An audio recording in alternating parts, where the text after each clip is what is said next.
Kenny Pickett was a player that I particularly liked on tape. I think that he's got a skill set that projects and transitions well to the league. He was efficient from the pocket.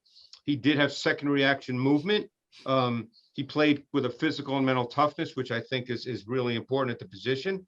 And the notes that I made watching him was I said that the profile that's demanded at the NFL level, I said he had vision, progression reading with full field concepts as well, because there was Mark Whipple was his offensive coordinator, and I'm sure many of you know Whip. He was in the league for quite a while. He had a sense of timing, sense of anticipation. For the most part, he threw with precise ball placement, and he did have, as I said, athleticism and mobility to make some second reaction plays, which he did, for instance, against Clemson in the game they won. I think that he has ball distributor and executor traits. He's an executor of an offense. He certainly doesn't have a power arm, but he can make the throws. I think some of the things that he probably needs to work through is he would have a tendency, I think, to perceive pressure at times and leave the pocket before he had to. And I think that sometimes that can be exacerbated in the NFL because the pressure is more. And I think one of the traits that is probably not talked about a lot, Shotty and I talked about this yesterday, is there's just more bodies around quarterbacks in the NFL. And if you're predominantly a pocket quarterback, obviously we're seeing him move here, but if you're predominantly a pocket quarterback, which is the way Pickett would be in the league for the most part, you've got to learn to be able to throw with people around you. Pressure to me is a relative term. I know there's a lot of metrics now that talk about pressure, but I think that you can't define pressure, but to my way of thinking, by saying, well, there's a defender within 1.5 yards or 2 yards of him. Pressure is relative. So, Shotty, we spoke about this yesterday, and you talked about this too with Trevor, the idea of pressure and how you have to be able to function kind of in that cauldron of fire in the NFL. Yeah, again, a big part of it is, when you just sit here and you watch some of these things here with Kenny is, like you talked about the pocket and the defensive disruption and the way they condense and push the pocket in your face. You have to have ability to play compact. And so, getting through your progressions quick and all that stuff is important. But like when you watch Mac Jones, one of the things that Mac Jones did so well this year was he was able to function in a condensed pocket where guys were getting knocked back into his face and he was still able to function, get the ball out of his hand. And that's a big part of playing quarterback in the National Football League. Trevor was a big overstrider.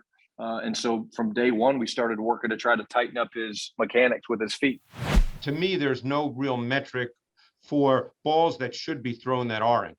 And I know coaches work so hard during the week, putting game plans together, everything is built within structure with the understanding that there are going to be some plays outside of structure. But when the play design works against a specific coverage that you anticipate based on your study during the week, you want that ball thrown. And I think that a lot of quarterbacks end up bailing the pocket too early and they leave throws on the field. So to me, that's something I think that shows up a lot on tape with college quarterbacks, and it just gets worse in the league if they don't work on that. And I don't know how you coach that. I'm not a coach. Maybe someone else could jump in, but I think that's an issue you see with a lot of young quarterbacks.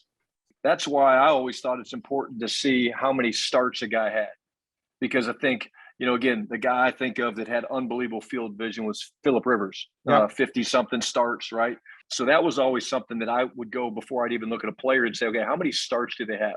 Because this is one of those positions where if you're not playing the position and you're not back there dealing with the stressors that happen when you're in the pocket, it's hard to get those reps that Mike was talking about.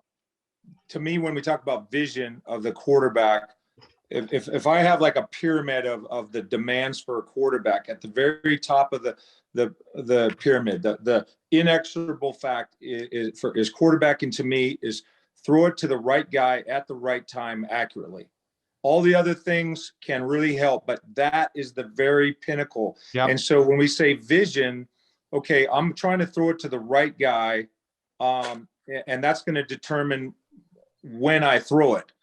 But it's an anticipatory skill. So that to me is vision, is determined. The defense is going to tell you who is the right guy to throw to in conjunction with the right time. From there, it's just, does he have the skill set to throw it accurately? And of course, velocity is going to help some quarterbacks. And I'm not saying there's not other facets, but the the ones that you have, you just have to, you have to determine who's the right guy to throw to at the right time.